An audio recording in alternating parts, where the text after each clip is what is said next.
The idea is that we establish a strategy workflow or process that runs parallel to product discovery and product delivery, so that we on a regular, continuous, ongoing basis look at how the product is doing in terms of the value it's creating, using the right KPIs, that we regularly look at the competitive landscape and any relevant changes, any trends, any new trends that are emerging, and any other relevant signals that help us understand, is the strategy still the right one, or is there an opportunity or a need to adapt it, to change it? The whole point of the strategy work is to be proactive. A strategy should always be a forward-looking plan. So, when a strategy becomes outdated, it becomes useless. That's pretty obvious, right?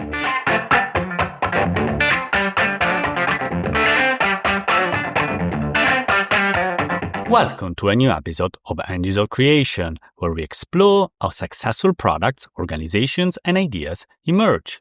I'm your host, Christian Mastrodonato. In a deterministic world, strategy would be simple. You create a plan, you execute the steps, and you reach the destination.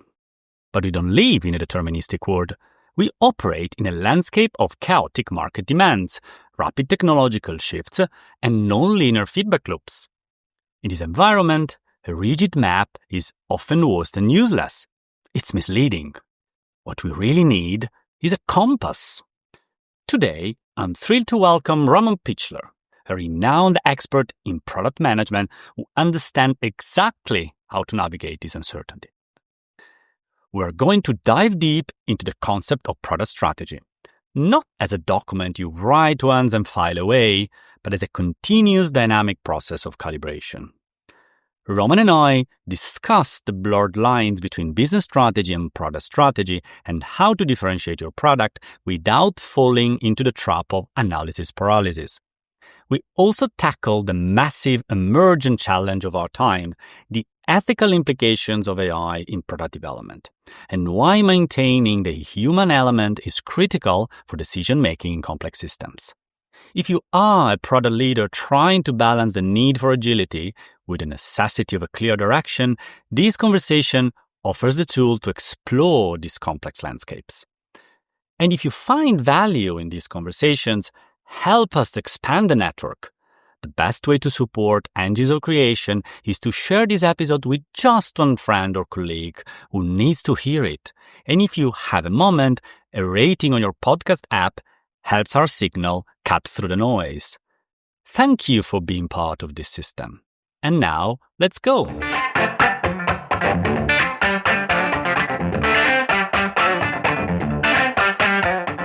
Welcome everyone to Engines of Creation. And today we have a great guest with us, Roman Pichler, and he's expert in product management, product strategy.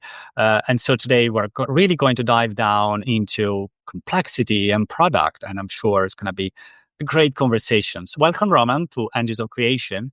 And so, let's start, please, introducing yourselves to the listeners who don't know you yet. Yeah, thank you, Christian. Thank you for having me. Nice to be here.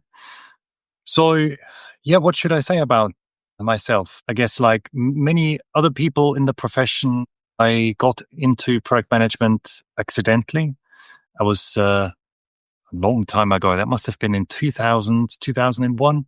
I was working as an in-house consultant at Siemens, and I was tasked with helping an organization improve an innovative. Let me backtrack and let me try and describe that again. So I was tasked to help an organization in the healthcare space with a new product development effort, and ended up working closely with the lead product manager. And that's really how, to a certain extent, I got to know product management. Well, I first got to know product management, and certainly, that sparked my interest in the profession.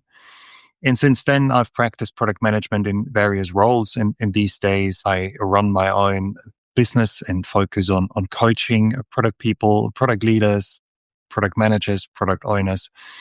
Spend a lot of time creating content and writing, shooting YouTube videos, and hopefully trying to offer some helpful advice.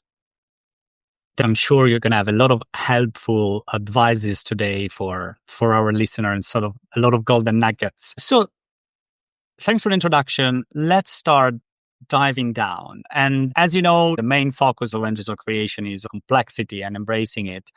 And of course, you have been doing a lot of work around strategy, and when we might dive a little bit also into your book, Strategize.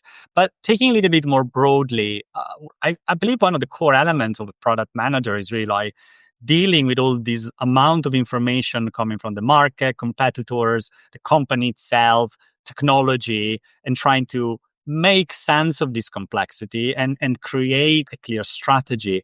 So is it fair to say that the strategy is sort of a compass that allows us to move into this complex world? And how do you go about that from a product perspective? Yeah, I think you can look at it that way. So for me, a product strategy is really a set of decisions, or you can think of it as guardrails or a framework that guides product discovery and product delivery. So that helps us make specific product decisions. And there are typically four key elements that I like to capture in a product strategy. The first one is the market segment we want to address, the target audience, the target group. So who are the users and customers who should benefit from the product and who maybe shouldn't or is unlikely to benefit from it, at least at this point in time. And then why should people use the product or possibly pay for it in one way or the other? So what is the benefits that it offers to them? What is the problem that it helps address, or what job does it help them do? And then what are the desired business benefits? Which business goals does it help the business, the company achieve? Is it about generating revenue? Is it about reducing costs, increasing productivity, developing the brand? What is it? So what is the positive impact that the product should create for the business? And then finally, and that's particularly helpful for revenue generating commercial products, what are the standout features? What are those aspects of the product that set it apart from competing offerings, from alternatives that make it stand out, give it an advantage in one way or the other? So those are four key concrete elements that I always like to describe in a product strategy. And in addition to stating those pieces of information, making them explicit, and that's not always the case. So I find the teams and organizations I work with, they don't always have clearly articulated strategies. Sometimes that strategy just exists in the head of an individual or a team, often in the head of the chief product officer, head of product, VP of product management. So articulating the strategy would be the first step. And then the second step is to look at the strategy and say, is that still a valid forward-looking plan that helps us be successful and make the right product decisions in the future? So yeah, I think I've sort of said more than what you asked me. It was a very open question, and I usually make open questions exactly because there is so much to say, and your knowledge is what drives the answer. So absolutely fine. And speaking about complexity, I often find two different situations when it comes to driving the strategy. On the one hand, building the strategies, but also moving that to execution. What I would call the illusion of certainty, because sometimes you get into a place where like you really want to get everything clear, which might take you an infinite amount of time, and therefore by the time your competitors are already outdone you in some way. But also on the other hand, you cannot just have nothing, which sometimes I've heard. Sometimes people saying the word being agile means, okay, we just keep over and we do stuff and see what happens. And I think there is a word that I heard and read from you many times, which is just enough. And what's this just enough look like when you have to build a strategy and you have to basically build a product? Yeah, that's a great question. And so for me, just enough means doing just enough strategy work, means doing the bare minimum amount of work necessary. So we have what I like to refer to as a validated product strategy. So that means we've captured our strategy, but we've taken the second step I've already started talking about. And that is, we look at the strategy, we systematically assess it and see, are there any hidden risks, any assumptions? Or to put it differently, do we have empirical evidence, some form of data that supports the statements that we've captured, that supports the choice of our target group, the choice of the needs that the product should address, the standout features and the business goals? And if that's not the case, if we don't have the relevant data, or if there are hidden assumptions and risks, and these two things do go together, then we need to do a little bit of just in time, just enough validation and research work. And so that way, rather than doing it how it used to be done or how it's done traditionally, that specialists spend weeks and months in some cases with big upfront market research. And I've also worked with clients where that work was outsourced to third-party companies. We do the bare minimum, articulate the initial strategy, and then test it, correct it, refine it. And that might take, depending on the amount of innovation, complexity, uncertainty present, that might take from a few hours to a few days to several weeks. In some cases, it might even be several months. But, usually in my experience, we're talking more about days to maybe a couple of weeks. And a good way to manage that process is to time box it, to come up with an initial realistic time box, agree on regular check-ins, to understand how the strategy evolves and how many risks have been addressed and maybe how many new assumptions or risks have emerged. So it's, as you said, it's kind of hitting that sweet spot between just doing stuff and being busy and throwing things against the wall and then hoping that something will eventually stick. I don't think that's a good way to create value. And I think ultimately that tends to be very, very wasteful. It's a form of gambling, I'd say. And the other extreme would be, as you said, to try and be super safe and try and answer every single question up front. And again, it'll take forever and it costs a huge amount of money. So yeah, it's sort of the middle path. Absolutely. It's really hard to take the middle path. And well, there are broader implications. I'm thinking also if you think about philosophy and religion when it comes to the middle path. But anyway, without going down that route, which might take us in a completely different direction, I have another question when it comes to strategy, which is definitely a question that it came up many times in my career. And I know it is a doubt that sometimes or a confusion that is sometimes shared by other technologists or people that are more in technological role. And it always feels there is a blurred boundary, and maybe it's fine, but between the product strategy and what we might call more the business commercial strategy. And they talk to each other, but they're not exactly the same thing. And they also have some different responsibilities. So can you explain us from your perspective what is one and what is the other and how they relate to each other? Yeah, sure. I think you're touching on an important point. And, just like yourself, I find that different types of strategies are often confused, and that's unfortunate. So yeah, usually in a business, you have at least two types of strategies. You have a business strategy and you have a product strategy. The business strategy really describes the overall approach the company has chosen to be successful or continue to be successful. And the various frameworks that you can use to describe what a business strategy is and create such a business strategy. I quite like Roger Martin's Playing to Win framework, partly because it's quite similar to my ideas or compatible with my ideas about product strategy. And I think the 5 elements that he suggests should be captured in an effective business strategy. One is the company's aspiration. So that's basically the company vision. And then he talks about where to play, where you want to be active, which markets and product categories. He talks about the competitive advantage. He talks about the capabilities that you have to provide or strengthen in order to succeed.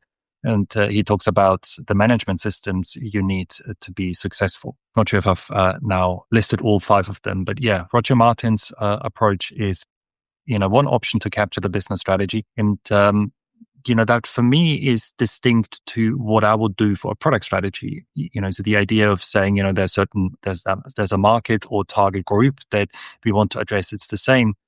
But as I said, there's some other pieces of information that I like to capture in the product strategy. But maybe more importantly, the level of detail is different because the scope is very different. So a product strategy is much more detailed. It's much more specific typically than a business strategy can and should be. It's also that other people have ownership of the strategy. So the business strategy is typically created by the executive leadership team. And I'd say that the CEO is responsible for ensuring that there is an effective business strategy. Whereas with the product strategy, well, it depends. It depends who you ask. So I like to recommend empowering product teams to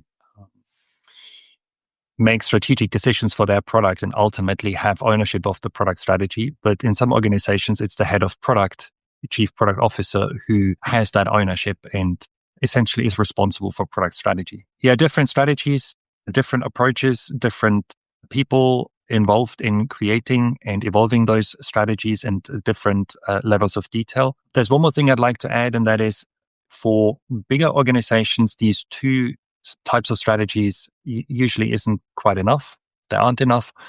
And it's beneficial to add another strategy to the mix, and that's the product portfolio strategy. So you then have a business strategy that guides the strategy of a portfolio, a group of products, which then informs and guides the strategy of the individual products within that portfolio. So if you look at a portfolio like Microsoft 365, formerly known as Office, or Adobe Creative Cloud, then it may make a lot of sense to create a strategy for 365 and a Creative Cloud. And then the 365 strategy would essentially inform the strategy of, say, Microsoft Word, PowerPoint, and Excel. Different strategies at different levels. Higher level strategies guide lower level ones, but it's important to keep them, to clearly distinguish them, to offer appropriate guidance and alignment. That sets the scene, I would think, perfectly for diving a bit down into your strategize framework, which is a book that you wrote, and I know also you have a lot of other articles that you constantly expand, and I think that would be interesting definitely to dive down as a set of tools, the way I might see it, where we can do some of the things you introduced us in the last few minutes. One of the things that constantly pops up, and I am biased, of course, from my experience, my role in technology. And it's also something, by the way, that I remember when I did a product ownership course with you, and people might not believe it, but yes, I do have a product owner certification, which might not necessarily be shown in my day-to-day activities. But anyway, is the product vision versus product strategy versus the tactics, the backlog. There is often a bit of confusion, definitely between the two, but sometimes even, I would even include the backlog. Or you end up in situations where you might have a clear vision and a strategy maybe, but there is a struggle to convert it into an actual backlog of initiatives. So it's like, I appreciate that it's like a zoom in and zoom out lens. But what's you believe are the most effective ways to use this sort of 3 scales level to approach it? Yeah. Thanks for asking again. I think it's a common issue that people struggle to clearly keep those different, you could say, artifacts separate. So for me, the vision describes the ultimate reason for offering a product, the positive change it should bring about, the purpose. And you can think of it as the North Star. It really should pull people along and should, to a certain extent, offer motivation and inspiration. And a sample vision I like to use is healthy eating, or help people eat healthily. So it's kind of nice, I find, to keep the vision short and sweet, concise, choose a phrase or a sentence that is memorable, can be easy memorized, and again, resonates with people and hopefully, is somewhat inspirational. And then the strategy, you can think of the strategy as the approach that you've chosen to make progress towards that vision. And in that sense, the strategy is a specific path towards that vision. And it's much more specific. It's much more actionable. I wouldn't expect that the vision changes much across the life cycle of a product. So I tend to say, make your vision big and ambitious. It should last for the next 5 to 10 years. You might want to adjust it, but I wouldn't expect it to change significantly. Whereas the product strategy will change, not only because it seems that markets, technologies become ever more changeable and volatile, and the competitive landscape changes, but also because the product naturally goes through different life cycle changes. And in order to facilitate those changes, helping the product develop, grow, and eventually mature, you have to adjust your strategy and you have to make the right strategic decisions. So the strategy will change, and hence the time frame you look at is much shorter. So as a rough rule of thumb, I like to suggest 18 to 24 months for digital products. Doesn't mean that the strategy will stay stable for that long, but just sort of, as a rough time frame to think about how big should the strategy be, what time frame should it cover. And then in order to get from the strategy to the the product backlog, I like to take an intermediate step and first derive a product roadmap, an outcome-based product roadmap from the strategy. So essentially, I like to translate the strategy into specific actionable outcomes, objectives that the product should achieve over the course of the next, say, 12 months. So often a 12 months time frame is a good period to look at when it comes to digital products for product roadmap, and the outcomes, the product goals, product objectives usually should cover a 2 to 3 months period. Again, I find that time frame suits most products and most teams and most organizations. So you have your needs and you have your business goals in the product strategy, and you break them down into 3 months, more specific, actionable, as I said, attainable product goals or product outcomes. And then each product outcome or product goal is used to focus and guide the choice of product backlog items. So that's where the connection with the product backlog comes in. And the idea is, or certainly my recommendation is, that you use an outcome to determine which product backlog items should be implemented. In fact, I like to suggest that you focus your product backlog on the next product goal, which also means you have to be brave enough to remove items regularly from your product backlog if they're not helpful to create the desired value. And that results in a product backlog that is comparatively short, that is comparatively concise, and requires a comparatively low effort to update and maintain, which I find is particularly desirable for as long as there's a high degree of complexity, innovation, uncertainty, and change. Yeah. So ideally, if you set up the system in the right way, your vision guides indirectly your product backlog items, and your product backlog items are indirectly connected back to your vision, which I think is rather nice, because you then really get that consistency in terms of decision-making and guidance.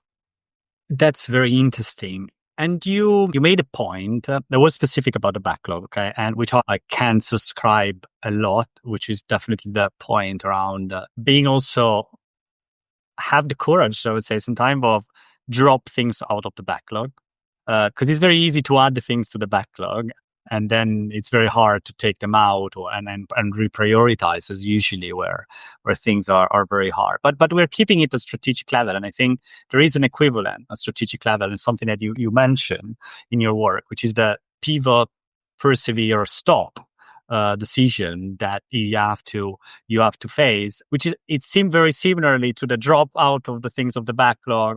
Is one level of the zooming up, you are in the same place of what do I do with the new information?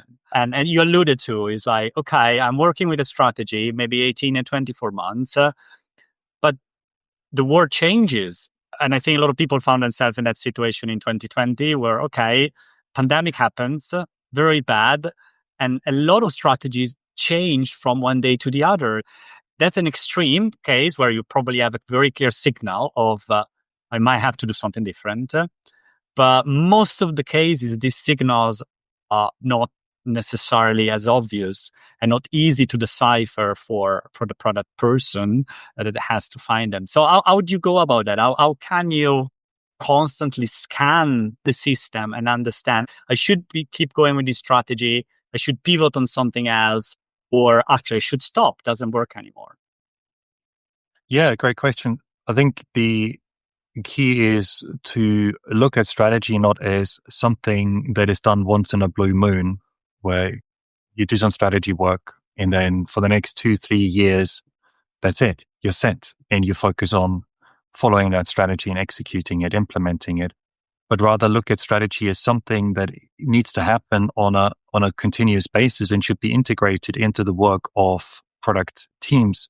And I write about this in the second edition of Strategize, and I talk about continuous strategizing. So again, the idea is that we establish a strategy workflow or process that runs parallel to, product discovery and product delivery, so that we on a regular, continuous, ongoing basis look at how the product is doing in terms of the value it's creating, using the right KPIs, that we regularly look at the competitive landscape, at any relevant changes, at any trends, any new trends that are emerging, and any other relevant signals that help us understand, is the strategy still the right one? Or is there an opportunity or a need to adapt it, to change it?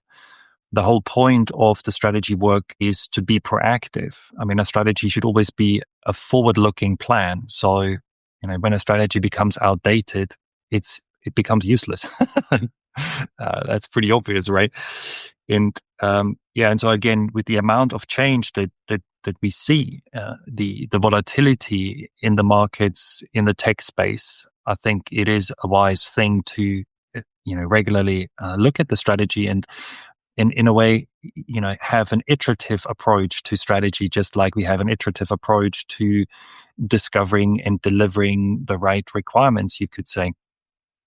And there are two practical ways that I like to make this work, or that I like to suggest. The first one is to have bigger collaborative strategy reviews on a quarterly basis.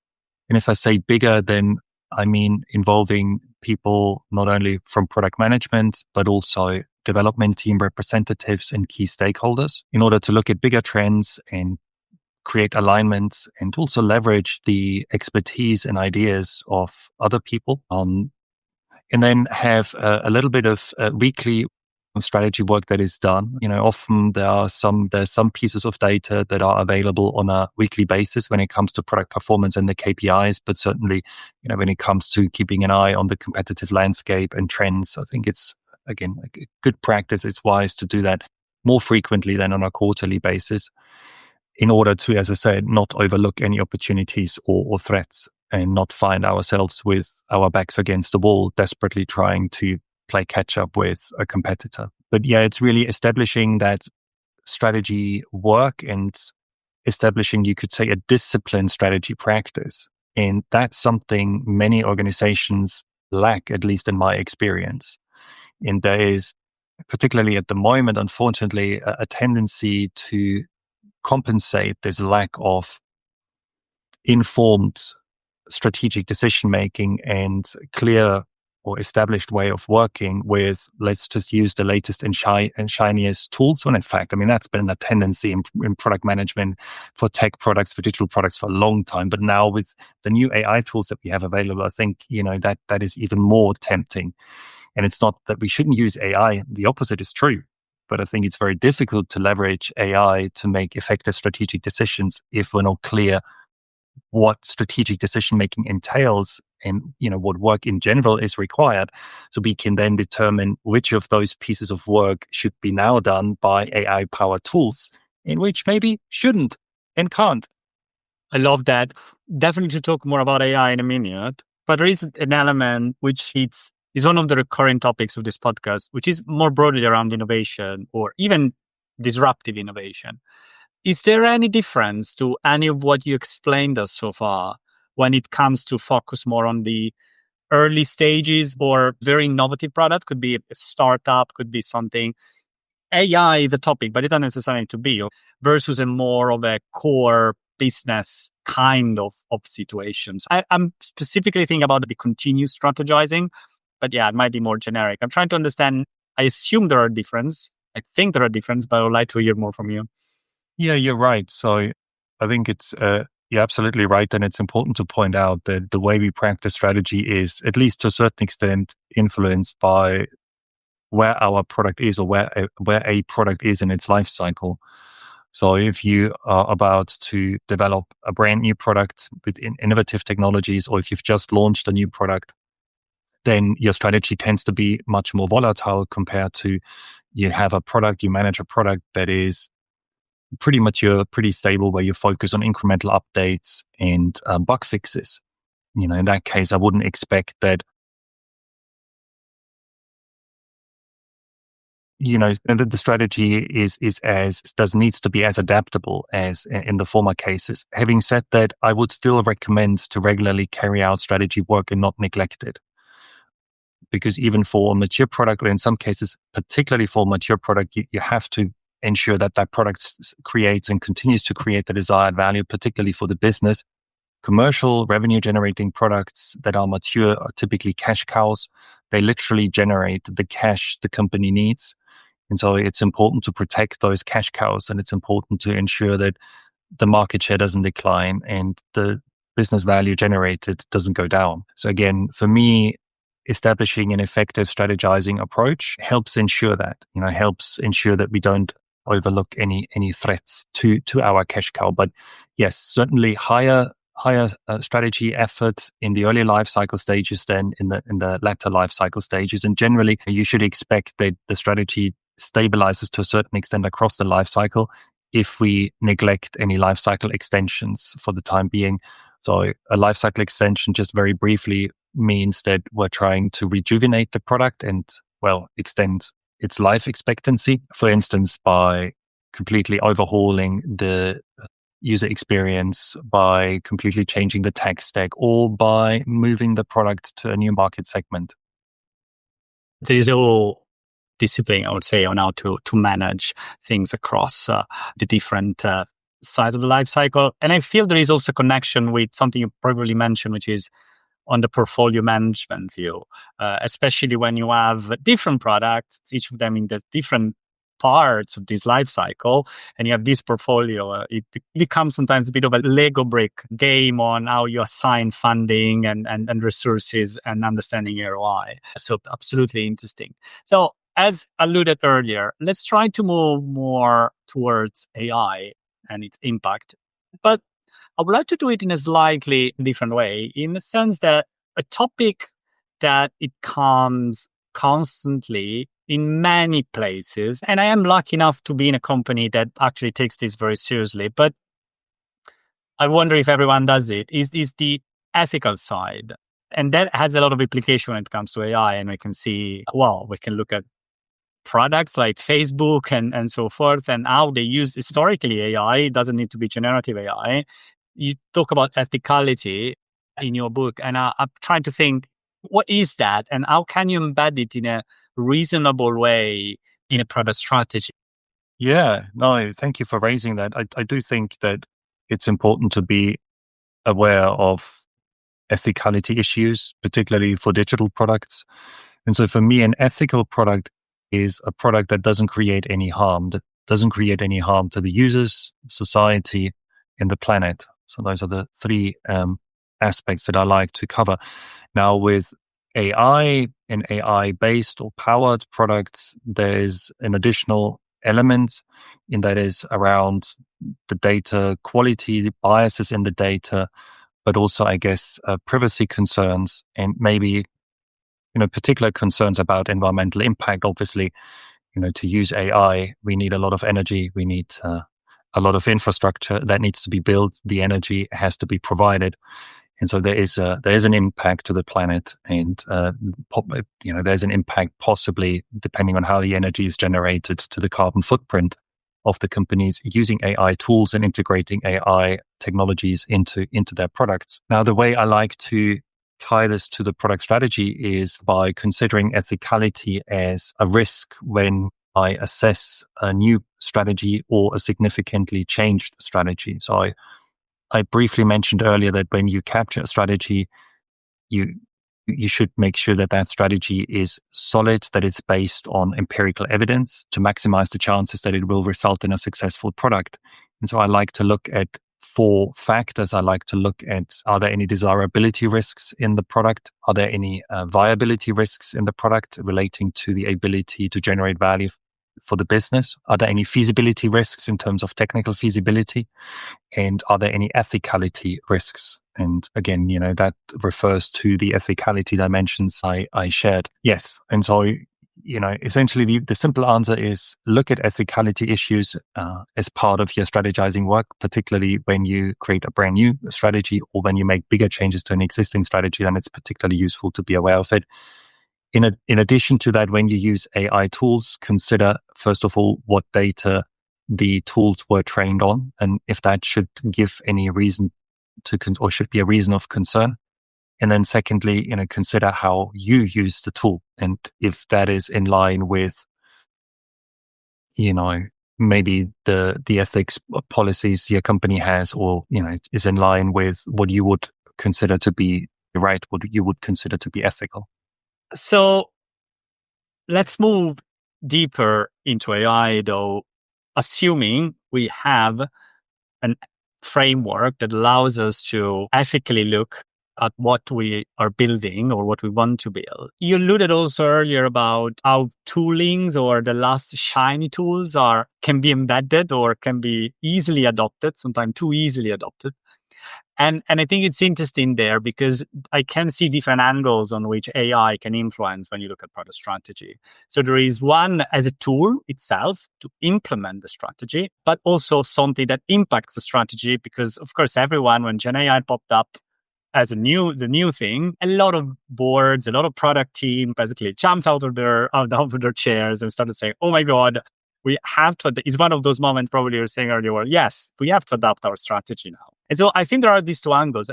Another element I wanted to add, of course, is now experimenting has become much easier and cheaper in many situations.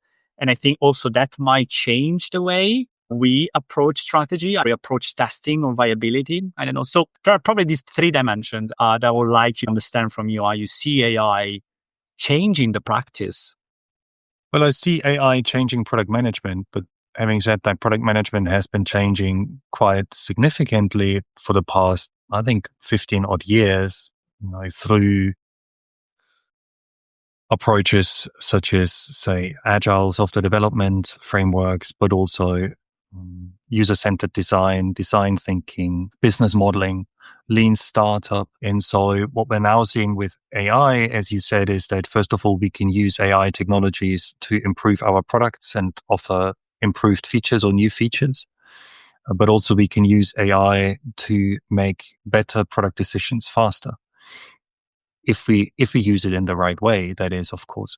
And so that is also true for the strategy realm. So, in the strategy space, AI can help teams integrate the strategy work more into their daily routine and in a way make continuous strategizing less of an effort and less of, I also have to do that, but by partly automating it, that becomes more attainable for many teams. So I think that's something very, very positive.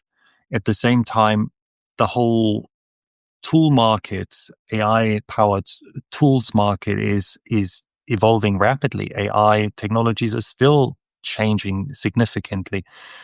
That's at least what it seems to me. And so it can be very hard to say, "Oh, this is exactly this is the specific tool that we should use, and this is exactly how we should use it." And hence, I like to recommend, as I mentioned earlier, that teams first reflect on how do we currently practice strategy? Who's responsible for the product strategy? And when is the product strategy created? How often is it updated? Do we update it at all? Some teams do, some teams don't. And once you understand better, okay, this is the strategy approach that we have in place. So this is the way that practicing strategy would work for us. As a team, as an organization, you're in a much better position to say, and this is where we now need support or can take advantage of AI. And this is where we can employ specific tools to, automate or reduce the cost of analyzing data using AI product analytics, or, do some competitive monitoring or customer insight mining or some vibe coding to accelerate prototyping and bring the costs down. That's all good stuff. But as I said earlier, the danger is that, we jump at, a vibe coding tool, or we jump at a tool that helps us with competitive monitoring without necessarily embedding it into our strategy workflow, into our strategy work, because we haven't really established that workflow. We're not really aware of it. And so for me, in the strategy space is helpful when we've built the foundations and we've done the foundational work, and we are aware of the importance of a product strategy. We are aware of how strategic decisions generally are made in the organization. And now, we're in a good position, as I tried to explain, to select the right tools and integrate them into our work. And by doing so, of course, the work will change, and the processes, the workflows will change, to some extent. And that'll continue. That'll continue as AI evolves and as new AI-powered tools become available. But at least, we're not being tool-led. We're not just hoping that individual tools somehow will give us the right answers or possibly do the strategic thinking for us. Fortunately or unfortunately, we're not quite there yet. I think we'll have to wait a few more years. The other thing, sorry, I'm going on about this, but the other thing that's I'd like to make sure I mention is that there are obviously certain things the current generation of AI tools are good at. And usually it is asking specific questions and having a large amount of data available to get those prompts, those queries answered. But AI is not good at intuition. AI is not good at empathizing. Machines and algorithms don't understand humans. They don't understand human needs. Humans understand humans. So for me, and I've been talking about this for a long time. One of the big benefits in product management over the 15 odd years is the access to data and user data that we've been given, and having powerful analytics tools. And now what AI does, it takes it up another notch. But I think even before AI, at least Gen AI, entered the scene, there's been a tendency in product management to rely too much on quantitative data and rely too much on analytics tools to to a certain extent, tell us what to do. Whereas, back in the old days, back sort of 20 odd years ago, product managers would have to make more of an effort to go and reach out and talk to selected users and customers. Now, I still think that is super valuable. And I think using AI tools to collect and analyze data is certainly a great idea, but it needs to be complemented with direct user and customer interaction. Otherwise, there's a danger that we do not understand people's needs and that we misinterpret data and draw the wrong conclusions and offer the wrong products with the wrong features and the wrong user experience. So that human element, I think, is really crucial and in a way can't be stressed enough. Absolutely. I love that.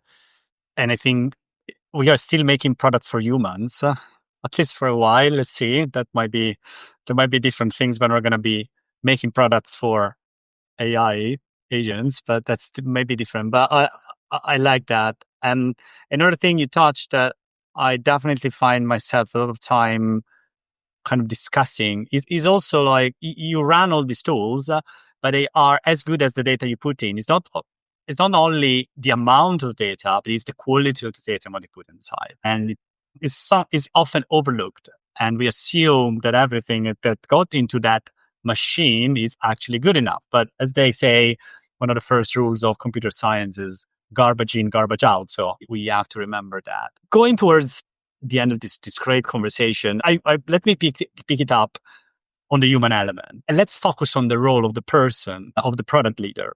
And I feel in a sense, this last answer was saying a lot of things, but I'm still curious to see the role of the product leader, because as a person, as a human being, as you said, that they are supposed to talk to other humans, but this role is changing. And you said it changed a lot over the last 20 years. It's going to change again. And there are all these tools coming in. And I think it's very hard for any professional nowadays to understand what are the skills, what is the craft that they have to hold on really as the thing they cannot stop doing, versus things that, they can delegate. There are going to be AI agents, are going to be things that are going to help them out.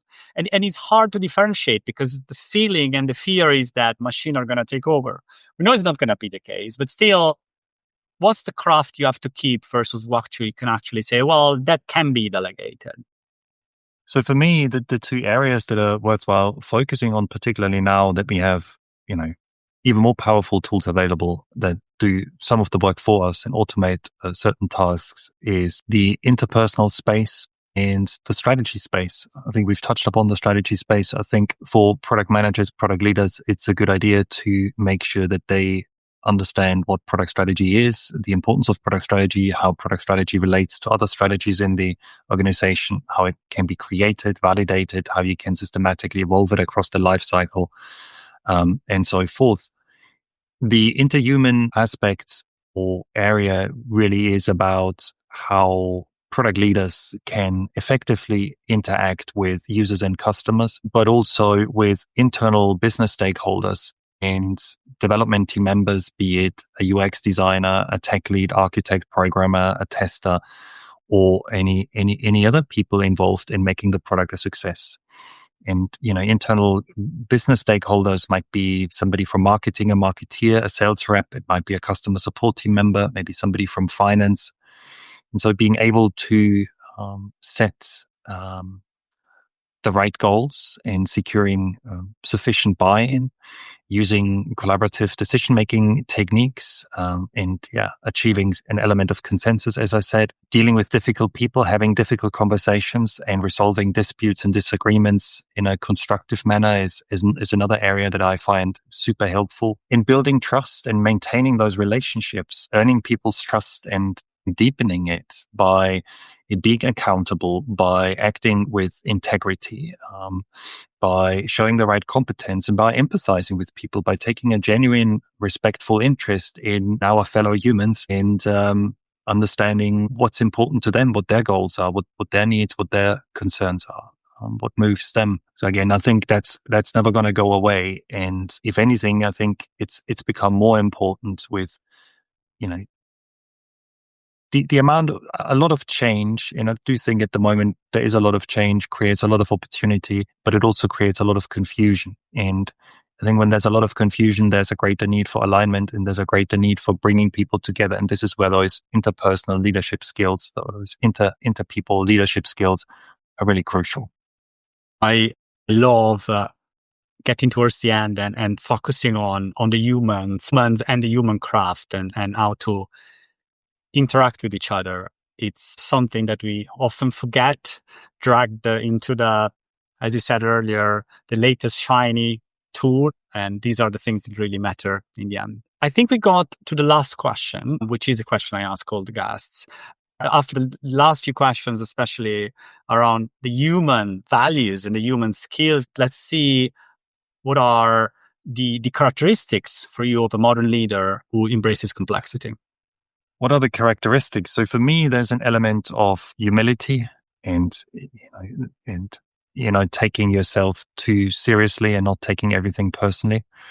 I think certainly for me that is very helpful. And then there's empathy. I've mentioned empathy a few times. Really, the willingness to reach out to other people and have an open mind and connect with other people. And for me, empathy doesn't mean that we have to like someone or agree with what they say or what they do. It means just acknowledging them and acknowledging them as human beings. And, what it does is it enriches us and it creates trust. And then I think particularly for product people, keeping an open mind is very, very important in order to be able to innovate and in order to be able to learn and offer something new. I think we have a tendency as human beings, the more experienced we are, the more we consider ourselves as experts. Maybe to a certain extent, the older we become, the more close-minded we can get. And it's important to be aware of that and cultivate a beginner's mind as much as possible. So, be grateful for suggestions, be grateful for ideas. Again, even if we don't necessarily find them helpful or think they're right. I mean, who knows? They might become helpful at some point in time, or if we think about them a little bit more, actually, it might make a lot of sense. Think about your last point. There are moments where, in a lot of situations in life, you go back and say, "I remember that person told me that, and it makes sense now. It was a good point. I didn't get it then." But everything mentioned is so important. And I think they are even more important in the age of AI. So we covered a lot of ground. You gave us so much to think about today. So thank you very much, Roman. It was great. It's a pleasure. Thank you for having me. And great talking to you.